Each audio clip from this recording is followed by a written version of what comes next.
Action-packed agenda for you today. I never get tired of reloading puns, so we've got plenty of magazines today, lots of rounds to be firing. We are at the range, ready to go, and I'll toss it over to Warrior to talk about our agenda. So, agenda for the day, we're going to be talking about some fan ideas for Apex within equipment, weapons, and whatnot, as well as the abilities side of Apex and that whole stigma of taking an ability over a gun. Uh, as well, we're going to be talking about the games that started catering to casual players and what that really means for other hardcore gamers. And then finally, we're going to end on cheating and what's going on in the esports world with that, dev fix possibilities, and PC versus console cheaters. So with that, I think I'm going to throw it over to Fish to start off our first mag. I got you preloaded, prepare to dump. My trigger finger is ready, and this is an exciting, fun topic to start out with because it's always fun to talk about the what ifs and the what might have beens, right? Like, what if I win the lottery? What am I going to do, right? Well, let's talk about if we could tell the devs what to put in the game next.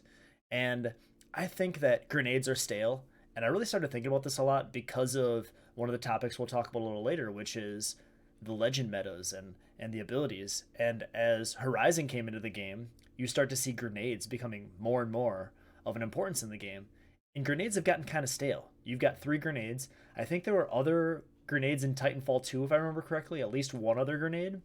But you see other games like, I think Fortnite added the ability to shoot heals out of a cannon or something silly. There's a lot of cool things you can do in games, and I think that there's no tactical grenades, which would be fun. Having some stun type ability grenades, those kind of things are cool. I mentioned heal grenades. It'd be kind of cool that instead of having a grenade that does damage or impacts abilities, like a Revenant uh, tactical ability, but to be able to just throw a heal grenade down or a shield grenade down and you and your teammate could use it. There's a lot of fun things you could do with the game, and I think that that's what makes everybody excited about new seasons is you get a new season of Apex coming out and it says, hey, we've got a new gun and we've got a new legend, and all the hype pursues. All the content creators make new videos. Everybody's out there on the first live streams to get a glimpse of the new legend and the new abilities and the new guns, and it's super exciting, right? So we strive for content. And weapons wise, I love burst pistols. I didn't really understand how much I love burst pistols until Battlefield 4, and getting into the burst pistol there was really my first love of a burst pistol. But those are just some of the cool things that I think could be done. And this is a topic you could talk about for an hour. I mean, what are some of the cool things that you think of where? I mean, you're talking about your first love of burst pistols, and that just brings me back. It makes me think of either the Raffica from MW2. I remember dropping nukes with that thing because that was just a great time, and the B23R from Black Ops 2, um, which great burst pistols. And I totally agree. We should add a burst pistol into Apex. I think that would be so much fun. Make it like a light ammo or an energy pistol or something like that. Yes. Um, but we're talking about equipment and nades and whatnot, and I think that I've seen some Reddit threads that are saying like they think that Fuse's tactical ability is going to be that grenade that he shot out of his arm is going to be like an EMP grenade that doesn't necessarily damage shields, but it stops like Watson ult and caustic Okay. traps and um crypto drone.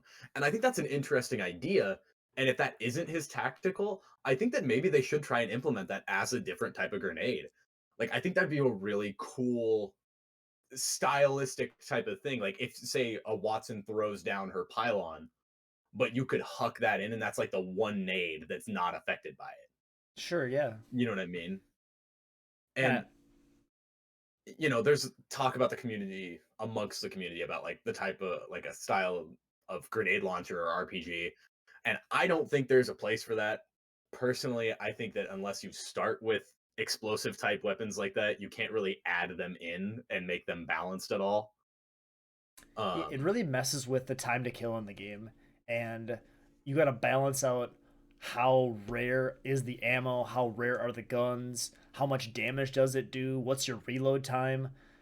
Just because the old cadence of just getting noob tube, right? Noob comes into the yeah, game, he grabs the noob tube and he blasts you and you die. Call of Duty 101, right? absolutely. And I mean, there's also the idea that like with Fortnite, they added in the RPG at the start, and then you had a grenade launcher, then you had a guided missile. And it's like this idea of if you add one of them, you have to figure out a way to up what you just added. Otherwise, it gets stale. Exactly. And you're just going to have one thing that's always going to be OP. And I mean, we kind of have that in the idea of the Kraber. Like the Kraber's never come out of the box, and I don't think it ever will. But we also started with that. You know, like we knew that the Kraber was always in the box. That's an And I interesting mean, concept to say. What that's if? another well, that's another topic that I've heard a lot of people saying that they should take the Kraber out and then like put the triple take or the Sentinel in. Hmm. And like I'm thinking about that, and I think it's a cool idea. And what it makes me think of is what would a Kraber iron sight look like? Ooh, that's interesting. You know, That creates some interesting gun balancing things too, because do you adjust the damage if it's not in the box? Because you see a lot of when guns get care packaged or taken out of the care package, they get changed, right? The mhm, magazine sizes, you mentioned sights. I don't know for a fact, but I'd like to think that they mess with reload times and ADS times, and those kind of things can get impacted to help balance the game a little bit there. And that creates a really interesting idea. And it kind of sparked an idea for me of what if the care package weapons were just all the OP weapons? Say you leave the Kraber in there, but if you want to add in a grenade launcher, that goes in there. And so you don't have guns like the Prowler and the PK, and we've seen, the Devotion's been in the care package and all those kind of things. the Mastiff, Yeah, the Mastiff, the L Star way Elsar, back when. Yeah, right. So leave all those guns in the season ground. 2. Leave all those guns in the ground, and there's 3 guns in the care package, and they're insanely OP. The other thing that's really cool that I wish they would do with this kind of thing is make LTMs. Like they probably do stuff like this. I'd speculate from a development standpoint, the test stuff, and get through your Mhm, testing phase and just throw like a 1 week LTM out there. The content creators are gonna love it. The streamers are gonna love it. The you absolutely. know the casual players are gonna love some fresh new content. Hell, throw a bunch of skins on there that are specific to that 1 week event and make a bunch of money off of it. Yeah. So I think that there's ways to monetize all that, and I think that it's fun to do things via LTM. And the reason I specifically say via LTM is because I'm extremely worried about the game right now, and that Oh, is yeah. because of care package. The care packages that are coming down, and I'm talking the blue, the purple, the gold, and the red. Mhm. This sounds eerily familiar to when Evo shields were tested in the main So, game. here's the thing.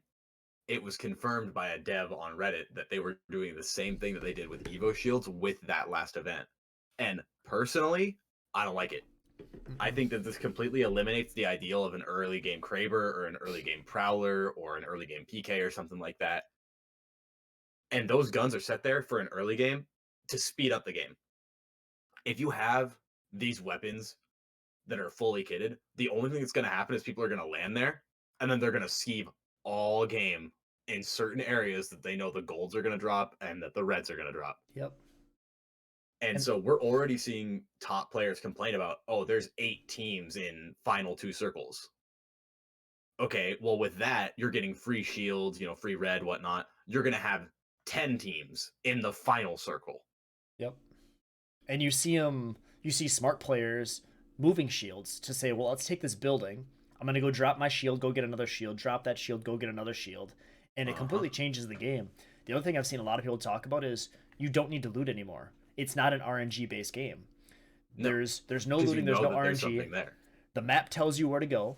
You go to the drops. You go from drop to drop. You rotate blue to purple to gold to red, and then in that final match, in those final 5, those final 3, it's everybody's gonna have a prowler, and there's gonna be some Krabers, there's gonna be some PKs. Everyone's gonna have red shields.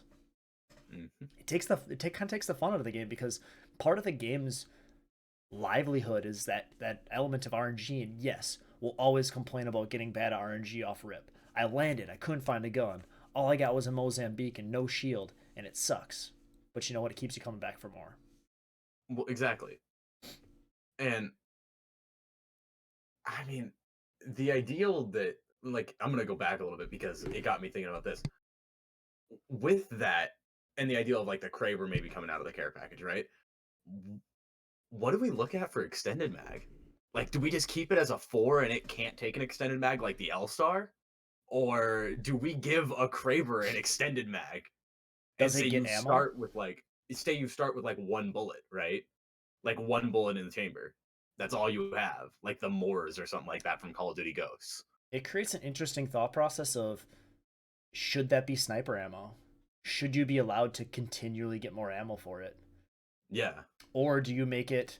I was in someone's stream at one point in time, and the idea came up because of the Evo shield being in the game and the care package weapons being in the game, of having Evo guns in the game, where you could take a gun like a Kraber and you could put it out as floor loot, and you get 2 bullets maybe, and you have to earn more bullets, or you have to earn a bigger mag, or you have to earn a better sight, and you level up that gun as you go.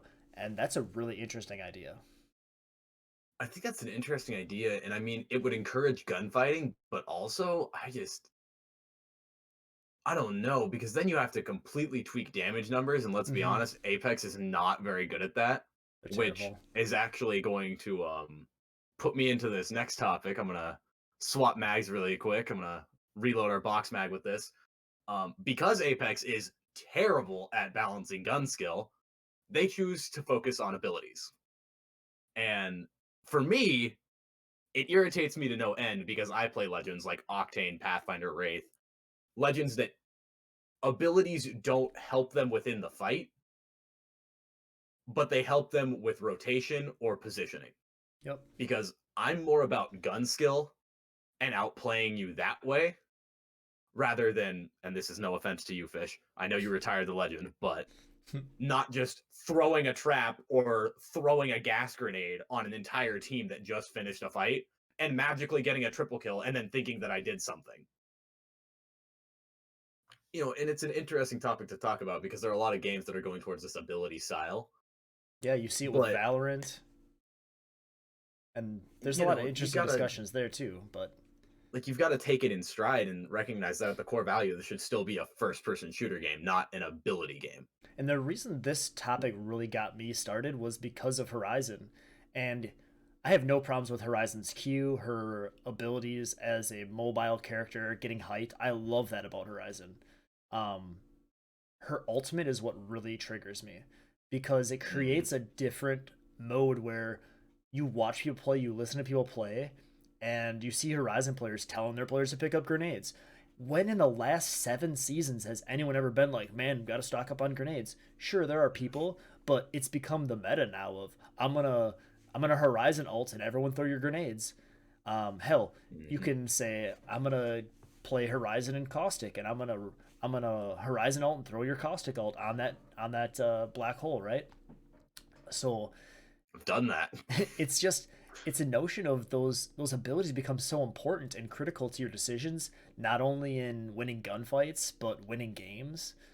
There's been plenty of times where you just don't have a choice. They have the better legends in the end game, or you don't have really the opportunity to help yourself. Yeah, and I mean, it brings up the ideal that, like, we're essentially at core value now, we're playing Overwatch. That's a good point. We're playing we're playing an ability class-based game disguised as a first-person shooter. Because right now, especially with Horizon and Caustic and Gibraltar being in meta, we're constantly looking at, do I have ult? What's my percentage to ult? How When do we I all have ults, let's go into this fight. how do I counter? Yeah. Let's And wait for my revolt. exactly. And it's not a bad thing because obviously the abilities are in the game for a reason. But I think it becomes a problem when we've gotten to this point where it's no longer about knowing what gun you have, knowing how much damage your gun does, and what you can really do with it, as opposed to it's now, well, I have an R99 and I know that I'm good with it, but also I know that I have my ult as a Horizon, my Caustic teammate has his ult, and our Wraith has ult. So Wraith can portal kidnap somebody, I can throw my ult on the other two, and then Caustic can throw his ult on the other two, and then we just all focus fire the person that the Wraith kidnapped. And It's that does bring some strategy into it, but it's also like now we're micromanaging ults instead of micromanaging gunfight Yes. and ammo.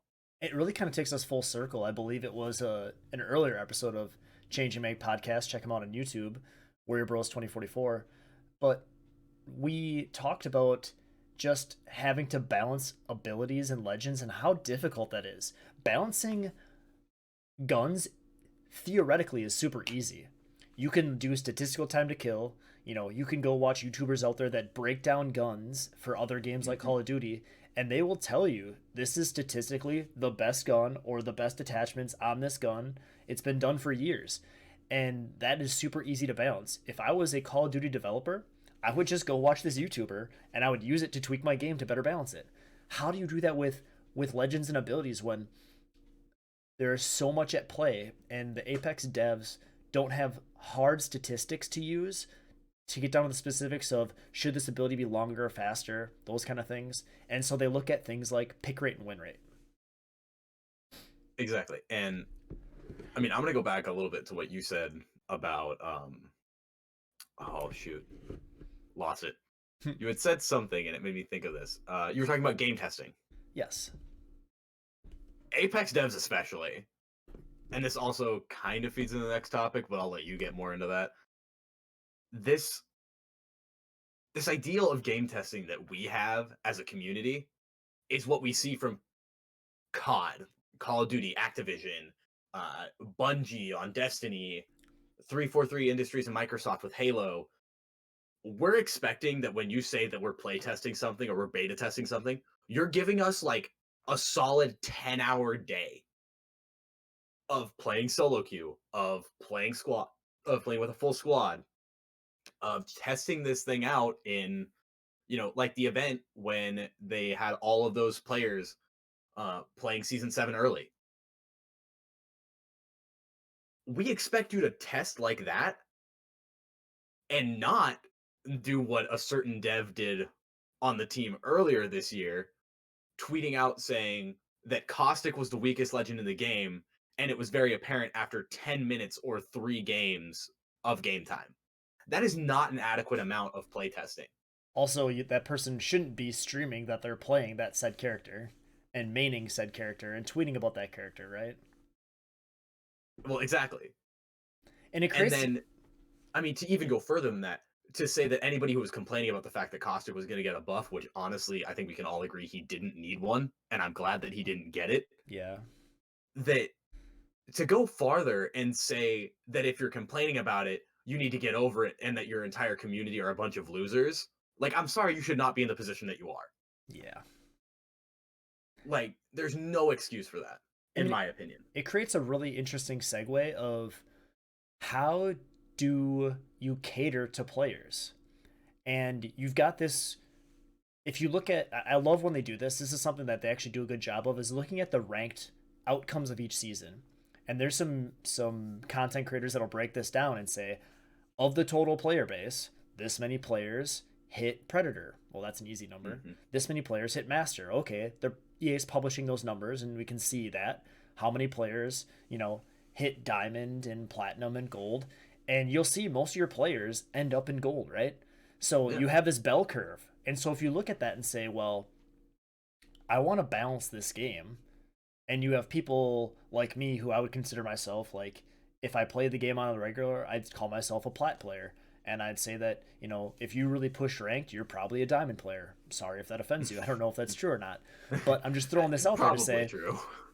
we're not the filthy casuals. As much as I like to call myself a filthy casual, I'm a little bit better than your average Apex player. And I'm not trying Right. to be rude about that. That's just because I've played the game a lot since season 2. And there's a lot of casual players out there that come and they play starting in season 3, 4, 5, 6, 7, whatever it may be, and they play maybe once a week. Who knows? And these people make up a ton of the player base. So if you're a game developer and a game publisher, how do you choose how to make your game so that you've got these diehard players, the content creators who are playing this game all day, every day, love this game. It's their livelihood. Some of them, that's how they make their money and make their living. How do you keep those people happy when they are the 10% or less, you know? And then you've got all these players who are coming in who have the opportunity to spend money in your game when your game is free to play. You got to make it so that it works for everybody. Now, I get that it's really hard. And what we are seeing in my mind is they're looking at the numbers and saying, we need to cater to these casuals. And it's tough because you can't please everybody, at least the way that it's been going, you can't. And you see games like Fall Guys. I thought about this the other day and I thought, when was the last time we talked about Fall Guys? When was the last time I played Fall Guys? Where that game is super fun for like a little bit, maybe longer, or maybe you play for 3 hours and then you don't touch it for a month. But it's not that game that draws you in and keeps you coming back for more. And sure, there's probably someone who's going to see this and says, but I love Fall Guys and I play every day. I'm happy for you. That's great. But in the numbers side of things, that just doesn't happen with casuals, where those casual players are going to be drawn to that game. They're going to come back to that game, but in a very casual sense. Well, absolutely. And I mean, so within any game, you're going to see about 50 to 75% of your player base is going to be or consider themselves a casual player, which is just somebody who jumps on, after work or something like that and plays and just wants to play the game to play the game. Even though I'm above average skill, I would say in Apex, I would still consider myself a casual player because I'm just playing the game to play it. It's not like I have any inclination of like, I might stream the game, but I'm not sitting there being like, oh, well, I'm doing this so that I can make money off of it. I'm like, I'm just playing the game and I'm already doing it, so I might as well stream it. And it brings up this interesting ideal that if you cater to only the casual player base, what do you consider your casual player base? Do you consider it that bell curve 60% of your players that are in gold, or do you take it as it is as the entirety of the community that just plays the game to play it, that aren't trying to be professional at it? You know, and when that comes into play, you start to see people like myself who get upset with the fact that devs are coming out and saying, "Oh, well, we're nerfing this legend for this reason because of pick rate and pred and in gold and win rate." But you aren't really looking at what the legend's doing overall, nor are you seeing the complaints from all spectrums. You know, I heard a bronze 4 player the other day complaining about Pathfinder's hitbox. And if that's not a casual player complaining about a Pathfinder hitbox, I Oh, don't know funny. what is. Like, and, obviously I'm a little bit biased on that given that He's a Path is my refrigerator. main. But, like when you start to see that and you start to hear that, as a player like me, I'm like, okay, so if they get it, why don't the devs get it? And it brings up the interesting ideal of skill-based matchmaking as well, where I get put into pred lobbies on regular basis, Mm-hmm. and I'm getting matched with a teammate who's bronze 4. Like, Yeah, the matchmaking system is very interesting because I see that too, where I'm routinely getting players who have yet to get to level 100. And yeah, I've been level 500, 500 times over. I really wish they would go higher. I was talking about this the other day with someone where just let us go to level 1000. I don't care if you don't give me any more free loot bins. I just want to be able to measure my progress and see how much further I got, past 1,000, whatever it may be. But yeah, the game does a really terrible job at balancing that, where you'll see three stacks of people who are 20 bomb 4K sweats, and you're solo queuing, and your skill may match one of those players, kind of how they say skill based matchmaking works. But then you randomly get this level 94, level 47 teammate, right? mhm. It's just so odd and bizarre. Well, and it brings up the idea that if you're doing that, and then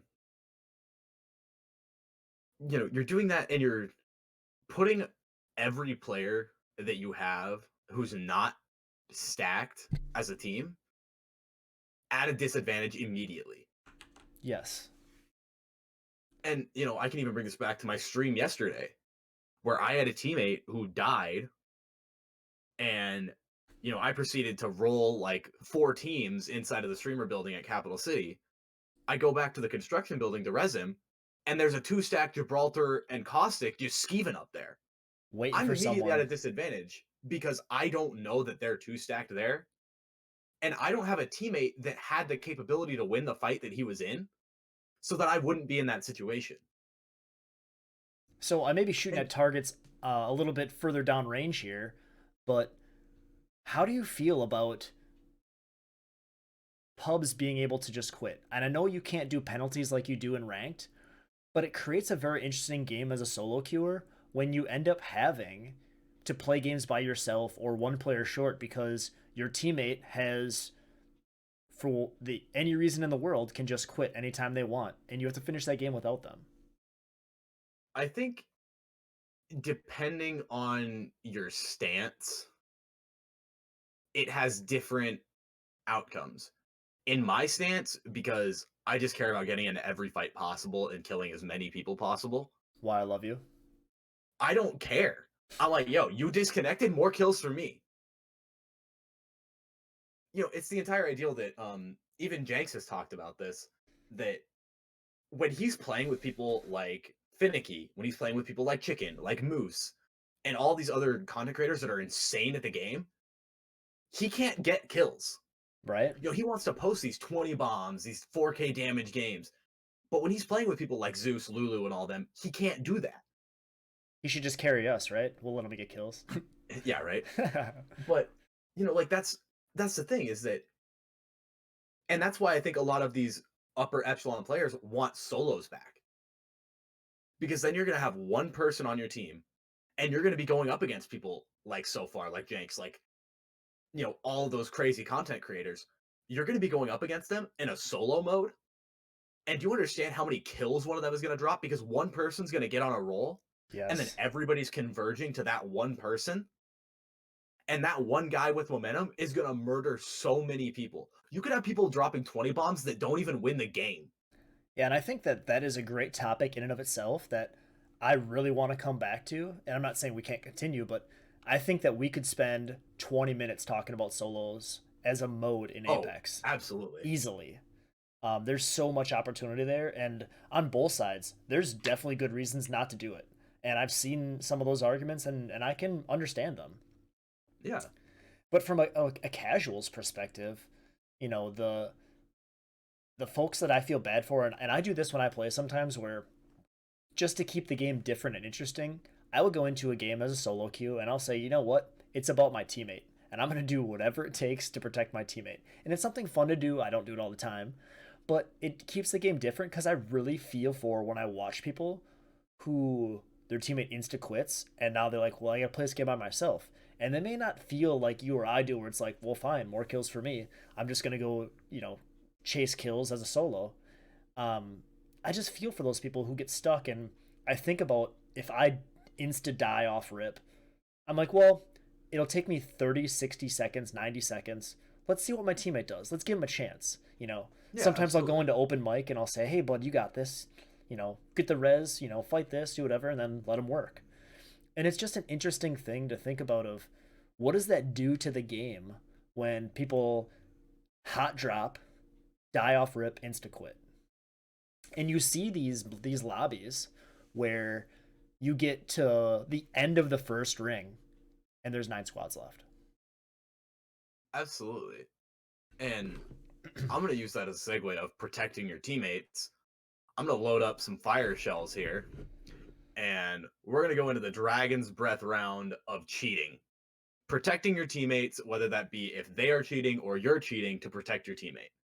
And I'm going to start this off with esports, because we are seeing a huge amount of bans being dealt in the esports world for cheating through CSGO, Valorant, even Call of Duty now that switched over to PC. To even the point that there are certain pros that are being asked, like, oh, do you think that there are other pros within your league that are cheating? And Scump talked about this on the Optic podcast. They were talking to him and they were like, so do you think that there were people that cheated last year in the CDL league since it was online? And do you think that there are people cheating this year since it's online? And he even said, he was like, I'm not going to say anything because I know that I'll get fined if I do, but that's a deep rabbit hole. And the It fact that he's alluding to the fact that that's possible, it's not a no, right? yeah. And it doesn't ease the minds of fans that are like, I feel like my team's getting gypped because this guy doesn't look like he has any recoil Yeah, that was all or he never headshots. misses. Yeah. You know, and to bring up Optic again, we're talking about players getting banned mid tournament. There was a CS tournament and Optic had signed a CS team from India, and a guy got back banned mid tournament because they found him cheating. And the thing is that unless you as a league are providing the PCs for this, and you can't 110% look through this PC to make sure that there is no cheating software, how are you going to be able to stop it? You know? Do you think that that's the future of competitive gaming? Is quote unquote stock PCs provided by said tournament? Absolutely. I absolutely do. I think it's going to be the upper end PC of whatever company is sponsoring said tournament or league. And I think that's what's going to happen is that they're just going to have to start providing them, or players playing from home right now, especially Yeah. on their personal computers. There's no way to tell. And I love that idea because if you think about what that means to the esports community, that means that esports is big enough that not only do they have venues and rewards, big prize packages, but they're that well doing that well that they can provide PCs for this tournament to ensure that it's fair. Now, it creates a little bit of an Absolutely. interesting dynamic because you like players who have their own settings, but then it really inspires the devs to get to a point where you are able to easily move your account. You're easily able Mhm. to move your settings for that game so that you can accommodate for these amazing esports players that we love to watch, right? We don't just love these games. We love to watch good people play these games because we learn so much. I Absolutely. myself, hey, can say that I've learned a ton just from watching a tournament or watching a content creator just talk about the game, play the game, even if it's a streamer who's not even interacting with chat because they've got hundreds of viewers or thousands of viewers, whatever it may be, they're good and you can learn. Yeah. And I mean, like, I will always say I'm a better coach than I am a player 110% of the time. But watching tournaments has brought my game knowledge up so much. Like I'm watching Call of Duty tournaments and I'm learning spawns and certain rotations on certain maps that like the map Raid came back for Call of Duty Black Ops Cold War. I thought I had that map figured out on Black Ops 2. And now, I'm watching these scrims, these pro scrims and whatnot, and I'm hearing the chatter and I'm figuring out strategies that I wouldn't have believed 10 years ago when that map originally came out. Well, I mean, if you're going to broadcast as well, you got to know your maps, right? Yeah, exactly. And you said something about the devs, and I'm gonna swap over on our dual mag here over to the dev fix side of things. That we need to start getting devs that are on top of having an anti cheat in place. We have Riot with Vanguard that has shut down people's RGB fans, which is really Yes. funny, but also we have games like Apex that the only anti cheat that's there is the one that's given through Origin or Steam. And that's just not okay. That does not inspire a competitive environment for me, I mean, the like at all. Respawn had to reach out to YouTube to politely ask them to not allow advertisements for cheats on their trailer for their own game.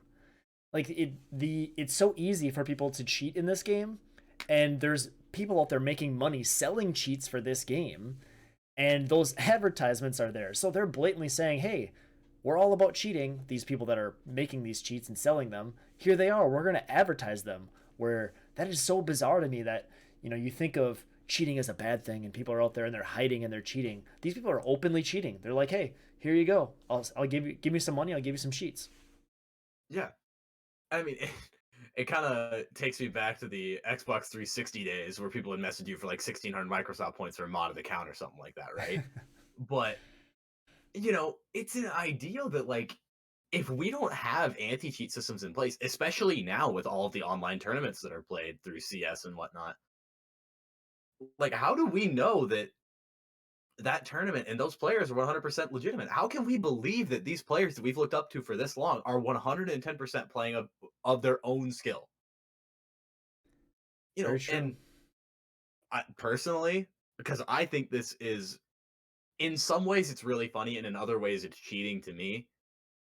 Having the same name as another person For example, Imperial Hal, there was a cheater with the name TSM underscore Imperial Hal that was going around and got banned. Like that brings bad publicity to the name, even if we know that it's not him. I mean, there's And it's yeah, there's definitely some interesting conflicts of interest there because the devs are being pressured by publishers, and until someone comes out and does a TED talk on what really goes on behind the scenes, and especially it's going to differ from game to game. But it seems to me, and I like to make this joke all the time, of we see your problems with Apex, but here's a $40 Mozambique skin. And yeah, there's always that conflict of the game needs to make money, and this is, how companies work. If you don't make money, you don't exist. But at the same token, where do you balance making money with fixing your game? And sure, there are bugs and whatnot, but now you've got to balance making money, bug fixes, new content, to keep people around, but then also now cheating. And it's difficult for them, and I can imagine what that's like, but until we really get more details in the background, it's tough. And I think that it should be a really high priority because it compromises the integrity of your game and your player base, where cheating can become so rampant that people just quit. They stop playing. And if they're not playing, they're not going to buy your skins. no, absolutely not. And I mean, as well, especially from the Apex community, because I'm a big part of that, they, there have been a lot of top level streamers that have connections with certain devs, hideouts and whatnot, that we just need more devs that are able to ban people in general. Like, hideouts is on for 10 hours a day. But when he goes to sleep, there's nobody there to ban these cheaters that are just, hanging out. So what's to say that these cheaters aren't going to start to learn his schedule, know when he's on and when he's not, and just cheat when he's off? We need devs round the clock to be able to fix this issue, especially if you're going to be running your servers around the clock like you should. There's never going to be a perfect way to do this, but there certainly are better ways than most devs are handling cheaters right now. And, we're seeing this in Warzone, in Fortnite, in, even smaller games like Halo the Master Chief Collection. There have been cheaters in there. There have been modders for years in other games. And I'm not saying that all mods are cheats, because not all mods are. And oftentimes mods can make a game even more fun. Look at Skyrim. But yeah, or even Minecraft. Right? But there are certain mods that are cheats, and that brings me into the topic of PC versus console cheating. Because most of the time that you hear about a modder, you're talking about a console player with like a strike pack or a Zim 4. We're talking about those kinds of players, and it's really funny because we're looking at this and we're seeing esports move to PC, which is encouraging more cheaters of higher degree, because the console leap just wasn't that big. Like, It's a very interesting time because if you look back at the console generation changes, and I'll just go back for simplicity's sake to PS1 to PS2, and I'll use PlayStation because they're nice, easy numbers to follow. PS1 to PS2 was a huge graphical leap and a big change for gaming.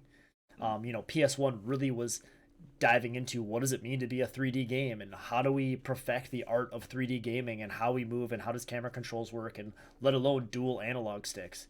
And then PS2 really started to perfect that 3D gaming, but we were still in standard definition graphics. And then you get into the PS3 era and we finally have HD graphics. And and now Blu-ray. and now we've got to figure out how to harmonize the best of the best for 3D for HD graphics, and that's another big leap. And then PS3 to PS4 is really that time of perfection of now we're really getting into the golden age of HD graphics in gaming. And by the way, it's compared to the PC market, it's easier to get into. It's comparable. PCs are still coming up, and there's always that argument of PC versus console.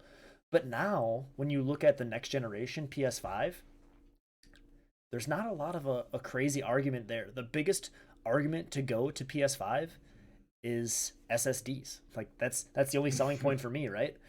And so sure, graphics are going to be great, a little bit better than they are on PS4, but we're talking big little baby steps. Whereas we were seeing giant leaps in previous generations, right? And so Absolutely. now people are seeing the advancement of PCs, and they're coming into the understanding of how easy it is to upgrade your PC and how to keep up with the times, where you're only going to get a new console every 4 or 5 years, whatever the numbers are. And so you see this paradigm shift of people moving to PC gaming and esports as well. And it just is so much easier for cheating to go full circle with what we're talking about here. And that, you look at the types of cheating, we talk about modding versus actually changing things in the game and messing with the code from a PC standpoint. And that really comes down to architecture, to look at how the operating system is running on a console and how secure and tight that is. Sure, there have been hacks in the past on various consoles, but it's a way crazy different climb than trying to hack a game on Windows. Oh yeah, significantly harder on a console than a PC to actually cheat in a game. On PC you can download programs that just run in the background with the game. You just load them into the game files. And then, you're talking about console players, like the worst that we're really getting at this point is strike pack users and dashboarders or DDoSers, which DDoSing a console is not hard. Okay. It is not hard to overload a Wi-Fi chip in a console or the internet processing capabilities of a console. You're talking about a PC. We're talking players with God mode, with aimbot, B-hop scripts, so that they're never on the ground. Like this is stuff that we can do easily on a PC that we would never think of doing anymore on a console. It was a bigger thing on the Xbox 360s and whatnot because they were easier to mod, just because you only had to mess with certain knobs and chips on the actual motherboard. But all that went together really easily. It takes forever. Have you ever taken apart a PS4? It takes forever. I only watch it on YouTube. I'm never going to do it myself. It's not fun. But like you're talking about taking apart an entire console to insert certain knobs and chips or dials onto a motherboard versus just downloading a file for like $20. Yeah, right.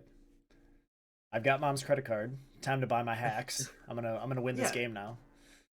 yeah, and I mean, you know, and we're talking this is on every game. On console, at least, it's normally like, there are only a certain group of cheaters on one game versus another game. Like you have a lot of the Zim users on Call of Duty, where you have more of the DDoSers and whatnot on Apex. On PC, everybody's everywhere. You have aimbotters in Valorant, in Apex, and Call of Duty, even games as far back as TF2. You got people aimbotting. Team Fortress 2 or Titanfall 2? Team Fortress 2. OG. OG. But so it brings up this topic of, if you want to get away from cheating, where do you go? And I mean, I think you would go to console at that point, but also it's not worth getting a console anymore. Yes. PC parts are more readily available than a console will ever be now. And we're in a weird place right now because of, global pandemics, and you've got scalpers out there with a little sidebar topic of the lack of security protocols on online websites that allow people to buy Mhm. every single PS5 that gets posted on their website. Yeah. Thankfully, there's idiots out there bragging on social media that these companies like Best Buy or whoever will catch that and they'll actually shut down their sale until they fix something or do whatever. But we are so not ready for this from a technology standpoint that there's the cheaters are fast. You look at crazy things of why don't the publishers and developers find these hackers and hire them? If you could get Yeah. smart about that and try and bring these people in and say these cheaters that are developing the cheats, not the people using them, because it doesn't take too many brains to use a hammer, right? Yeah. So you've got to find these people and hire them. We talk a lot about it's easy to complain and say, well, why don't they just spend more money? And it's a business and it's difficult. But like I said before, you've got to find that balance of if you don't figure it out, your game's gonna die. Well, and I mean, you're talking about hiring the tiers. I mean, we've already seen a precedent of this within the U.S. governmental system and criminal justice system. The hacker team that hacked through the PlayStation back in the day and the Xbox Live back in the day, Lizard Squad got hired on by the CIA to work through different firewalls and governmental systems. Anonymous was working with the FBI for I don't know how many years trying to track down different hacking groups. We already have this precedent set. These game developers could absolutely take it, and they could take that to both console and PC cheaters for the people developing them, for the people that are modding consoles. Like, these are things that we could really use, and I think it would be a smart business venture, and I think it would set up this ideal of decriminalizing hacking as much as it is. Hacking is a crime. Like, I am not encouraging this by any means. Kids, do not hack, please. But it's kind of taking back that word of, oh, I'm a computer hacker, and saying I might be a computer hacker, but I'm doing it for the right reason. Yeah, they're In they're order to better platforming. something. You're using it Yeah. as a platform to demonstrate your skill. You've seen that in other ways where you mentioned government entities and whatnot, where they'll say, "I'm exposing this and I'm telling you about it." Right? You'll see this in the business world where I think they call them uh, angel. I forget the terminology, but it's basically someone saying, "I'm going to hack you and I'm going to tell you because I want to help you." And Yeah. where you got to worry about that though is where they start to take hostage, and they say, "Well, I'll help you, but you had to give me money, right?" So what we're trying to get at here is there's good opportunities for these people to be brought in by these publishers and developers to help make the industry better, and to kind of piggyback off of what I said before is they're just not ready, and I think that we're moving really fast from a culture of gaming, and I don't think that the software can keep up. I think that the hardware is starting to plateau, the software can't keep up, and the minds in these industries can't keep up because it's not going to stop growing. You look at the the metrics that are out there for the growth of companies like Twitch, and it's just Hmm. astronomical of what's going on in the online world. And I think that regardless of global pandemic activities, it was happening and it's going to continue to happen. You might see a Well, little bit of absolutely. dip, once things normalize in the world, if you will, but I think that we're not going anywhere. No, and I mean, I think you especially saw that when we saw companies like Honda, for example, sponsoring Team Solo Mid, or Cloud9 getting a sponsorship from BMW, Dr. Pepper sponsoring teams, Snickers sponsoring teams. Like, when you're getting big ticket contracts like that, like, you have to start taking this as a serious media source. League of Legends, for the longest time during all the sports shutdowns, was being broadcast onto ESPN. Esports is becoming a very real thing, and cheating is a very real problem within it, and that's going to stop ratings. When we started, bringing it back a bit, when the NBA, when it finally came out that there were games being played in the NBA that were being fixed by the mafia, the NBA's viewership dropped astronomically. I mean, we joke about it to You this know, day, right? Where we say, well, it'd be really great if, Tom Brady versus Patrick Mahomes was in the Super Bowl. And, people joke about that happening, right? We talked about it the other day. And yeah, it's scary to think about. yeah, that might actually be what is supposed to happen based on the league to get viewership. Yeah, especially when you look, we're a little off the range here, in the parking lot, checking out our last mags of the day. But before we head back into the range, I think that you've seen scandals before with referees in the NFL and missing calls and those kind of things, and it's happened in other sports, for as long I mean, as we've been around, right? match fixing has happened in esports. There have been match fixing scandals in CS:GO already. So the precedent is there. Who's to say that it isn't happening still?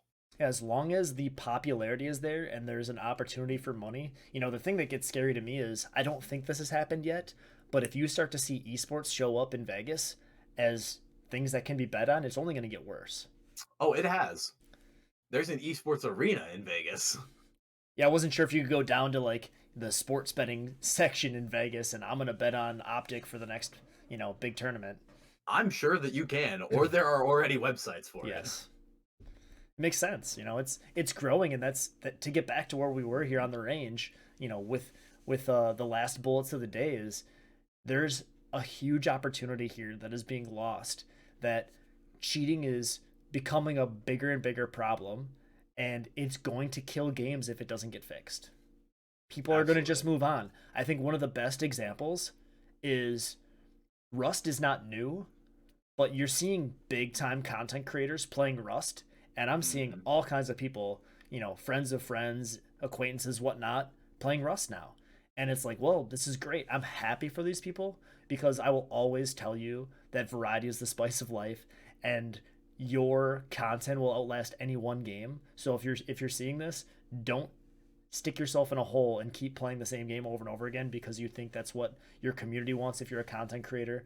But my point is, you're seeing people play Rust because other people are playing Rust. Rust is fun. I love survival type games, crafting, what have you. And people are saying, you know what, this cheating is not great. These other problems in these games is not great. I'm just going to play something else. And I found this new thing. It's fun. It might stay around. It might not. But that's the risk, is you start to see major players in the game fall off and people will go with them. We love our content creators, and if some of our favorites start to play new games, we're going to try that new game. We might love that new game, and we're going to leave that old game behind. Absolutely. And after your mag dump, I'm going to dump out the final rounds in mine. And I'm just going to say, like, if we continue to breed this culture of cheating that has already come about, it's only going to get worse. And kids are already starting to think that they're cool for cheating and that they're irritating people, and that's cool. And most of these kids are what we would call casual players, and I don't want to see a casual player base be turned into a bunch of just cheaters. I want to see the casual player base get inspired by the pros that they know are doing their best and playing at that level because they have the skill. I mean, that's just kind of what my entire argument here is that I just want cheaters to understand that you're not doing anything or doing yourself or the community any favors. If you want a great example of what that looks like, I remember this when the PS4 Pro came out. Some of my friends and I decided to go back to PS3 and just play some of the original COD games and just see what it was like. And once a game dies, it doesn't completely go to zero, but it runs rampant with hackers.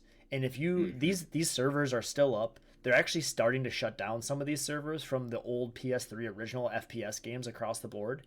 And if you have the opportunity to, just for the sake of fun, keep an open mind, go into it, know it's going to be horrendous, but go check it out. And you can see that's exactly what's going to happen to a game like Apex if they don't fix it.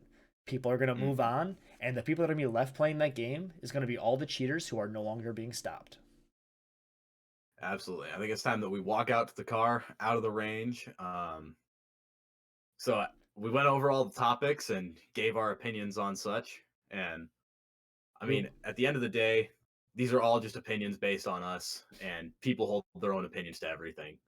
But just some ideas to sit on and think about. If you're a cheater out there, maybe think about what we talked about. If you're just a fan of Apex or a fan of Overwatch or something like that, a game that balances around abilities instead of gun skill, maybe think about what we talked about. And if you're a casual, well, maybe get better. and I think my favorite way to look at it is people have different opinions, and that's what makes it interesting. And I said this to Tyler earlier today. If we all had the same opinions, we'd be boring AF. And absolutely, we need to embrace that, where if you're talking to someone and they have a different opinion from you, the first thing you should do is pause and think about it. Have a conversation about it. It's fine. We can all be different. I may not like Nutella. You may like Nutella. It's fine. It's not a big deal, right? So we're going to polish up our weapons. We're going to get everything clean. We're going to get some new ammunition. We'll be back soon for episode 5 of Changing Mag Podcast, and we'll see you next time. See you guys.